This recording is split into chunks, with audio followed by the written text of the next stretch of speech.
And my goal is to walk you through this three-part paragraph assignment. So the first part is the informal outline of a paragraph. So you're going to read the poem, annotate it, and then go through this process of writing a paragraph, starting with an outline, and then a draft, and then a revised draft. So we're just practicing the writing process with a small piece of writing, keeping it sort of simple to start, and then as we go through the semester you'll be writing longer papers. But we just want to make sure you have the hang of how to go through the writing process and how to write a good paragraph. Okay, so in terms of this first part, the outline, what I want you to do is just use this template that is based off the example in your book. You should have a thesis in the introduction part, as well as maybe some introductory thoughts. You should have some support from the poem. So quote particular lines or give particular images that stand out to you. Don't be afraid to, like I said, put some quotations in there that you think you'll use in your paragraph as support. And then lastly, some concluding thoughts. Make sure you always look down here at the rubric so you see how I'm grading you and what you need to focus on for this assignment. Going to the next page, step 2 is the rough draft. So after the outline, you can go right into the rough draft.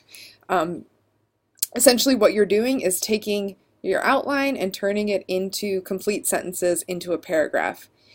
Aim for about 7 sentences if you can. Take or leave a little bit. And like I said, later we'll kind of develop this into a longer paper, but for now we'll just start with something small. Transitional expressions can be really helpful in your paper. So here, if you click on this link, you can go to a list of them. And again, look here, making sure that you have all the things in the rubric. So you have an introductory sentence, support, and a concluding sentence in your paper. You have at least one transition, and you're including specific support from the poem. At least one quotation, but feel free to use more.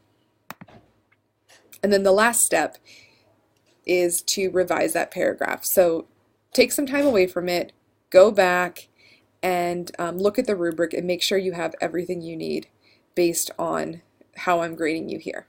After that, you'll submit that revised paragraph. So even though it seems like 3 different assignments, it's really all one paragraph.